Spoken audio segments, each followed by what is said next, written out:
बिस्मिल्लाहिर्रहमानिर्रहीम। स्टूडेंट्स, आज हमने डायनामिक इक्विलिब्रियम स्टेट को एक्सप्लेन करना है with the help of an example and graph. This is your first long question of your exercise. ठीक है, डायनामिक इक्विलिब्रियम स्टेट अगर हम देखें तो इंट्रोडक्शन में तो it is the type of chemical equilibrium state. ठीक है, अब केमिकल इक्विलिब्रियम स्टेट क्या है थोड़ा सा देख लें इसके 2 पॉइंट्स। केमिकल इक्विलिब्रियम स्टेट एक ऐसी स्टेज आती है केमिकल रिएक्शन में when rate of forward reaction becomes equal to the rate of reverse reaction. Capital R rate को रिप्रेजेंट कर रहा है, स्मॉल एफ फॉरवर्ड रिएक्शन। एक तो ये पॉइंट, ऐसी स्टेज केमिकल इक्वेशन में, केमिकल रिएक्शन में when rate of forward reaction becomes equal to the rate of reverse reaction, तब आप कहते हो इक्विलिब्रियम इस्टेब्लिश हो गया है। And why chemical? Because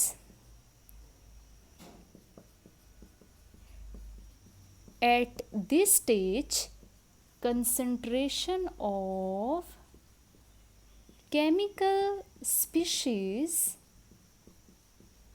becomes constant।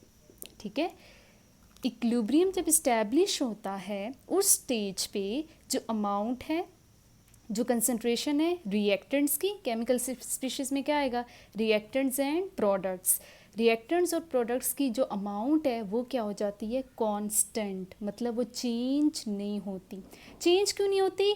क्योंकि रेट्स जो हैं दोनों रिएक्शंस के, मतलब जिस स्पीड के साथ आपके रिएक्टेंट्स कंज्यूम हो रहे हैं, ठीक है, उसी स्पीड के साथ, उसी रेट के साथ आपके प्रोडक्ट्स डिकम्पोज हो रहे हैं। ठीक है, because both rates are equal, both rates proceed at equal rates, that's why आपकी अमाउंट्स भी क्या रहती हैं, कांस्टेंट रहती हैं रिएक्टेंट्स एंड प्रोडक्ट्स की। ठीक है, अब केमिकल इक्विलिब्रियम स्टेट की 2 टाइप्स हैं। Number 1 dynamic equilibrium state, dynamic equilibrium state, and number 2 static equilibrium state. ठीक है, दोनों को मैं ग्राफ में आपको एक्सप्लेन कर दूंगी।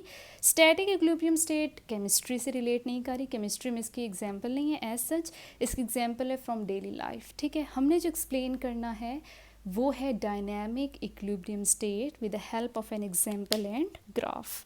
चलिए डायनामिक इक्विलिब्रियम स्टेट की हम एक्सप्लेनेशन देखते हैं। डायनामिक इक्विलिब्रियम स्टेट, ओके अब एक एग्जांपल लेते हैं, कॉमन सी एग्जांपल है, पहले भी हमने ली है। Hydrogen gas plus iodine gas gives us 2 molecules of hydrogen iodide.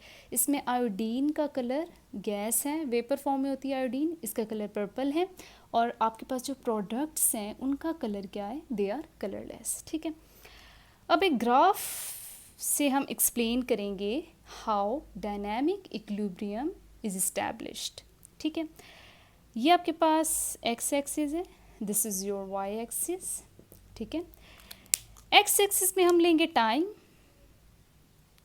And Y axis पे रेट ऑफ रिएक्शन। रिएक्शन क्योंकि 2 तरह के हैं, फॉरवर्ड एंड रिवर्स, दोनों का रेट देखेंगे।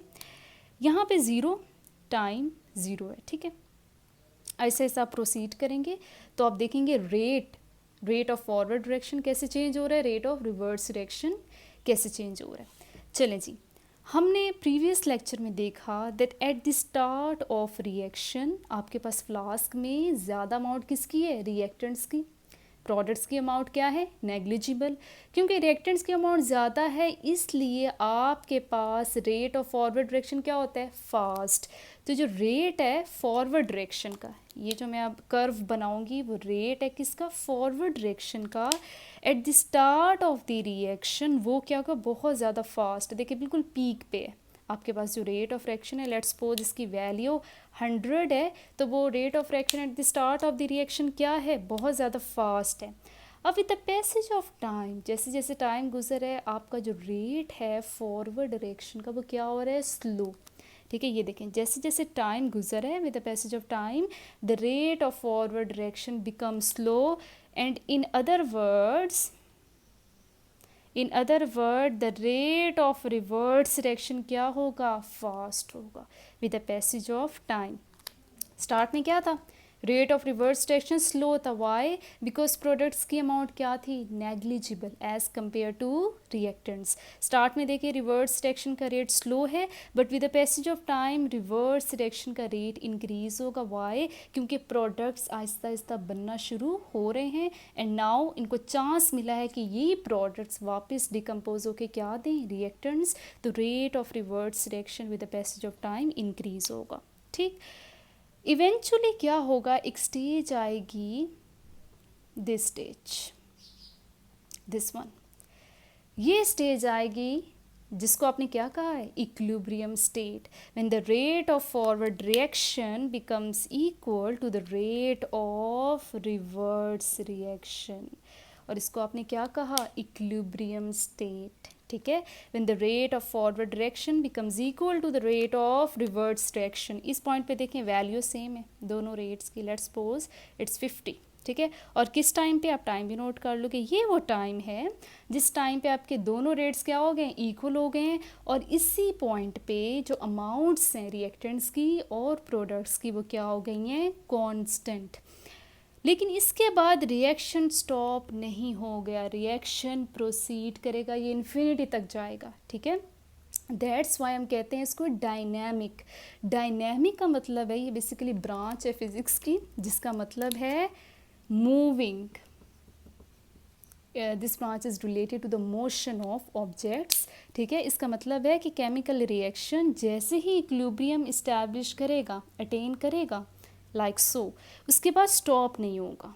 ठीक है, उसके बाद क्या स्टोरी होगी, वो ये होगी, क्या प्रोसेस होगा, that the rate of forward reaction and the rate of reverse reaction equally होंगे, दोनों रिएक्शंस प्रोसीड करेंगे। ठीक है, वो स्टॉप नहीं करेंगे, बट क्या होंगे, दोनों रिएक्शंस इक्वल होंगे बट ऑपोजिट इन डायरेक्शन। ठीक है, और इस पॉइंट पे क्या होगा, यहाँ से अगर आप स्टार्ट करो फ्रॉम नाउ ऑन इन्फिनिटी तक जो जा रहा है आपका रिएक्शन, इस सारे गैप में आपके पास जो अमाउंट्स हैं केमिकल स्पीशीज़ की वो भी क्या होंगी, कांस्टेंट होंगी, और रेट क्या होगा दोनों रिएक्शंस का, वो इक्वल होगा।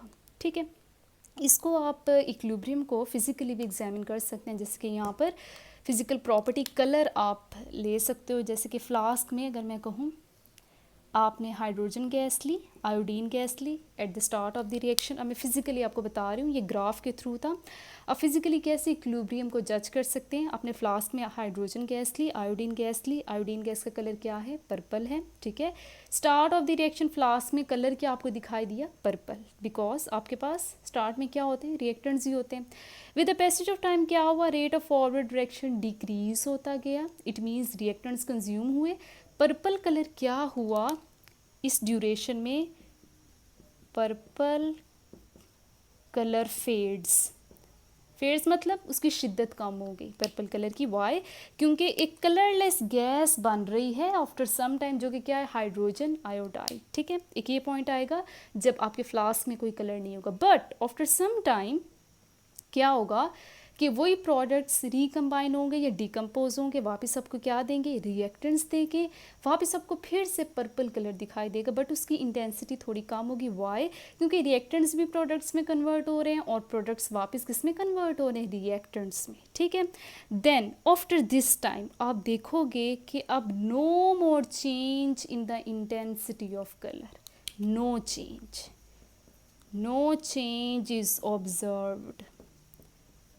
ठीक है, कोई चेंज आप ऑब्जर्व नहीं करोगे इन कलर। वाई?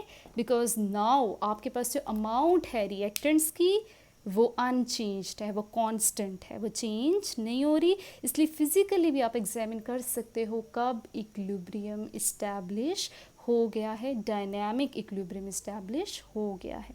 ठीक है, अगर इसमें स्टैटिक इक्विलिब्रियम, अगर तो यहाँ पर रिएक्शन स्टॉप हो जाए इस पॉइंट के बाद, तो वो स्टैटिक इक्विलिब्रियम स्टेट कहलाता है। When rate of forward direction become equal to the rate of reverse direction, उसके बाद रिएक्शन स्टॉप हो जाता है।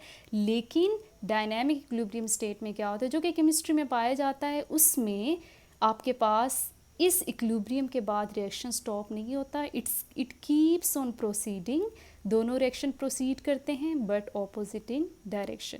This is your long question, explanation of reversible reaction with the help of an example. ये example है and graph. Thank you.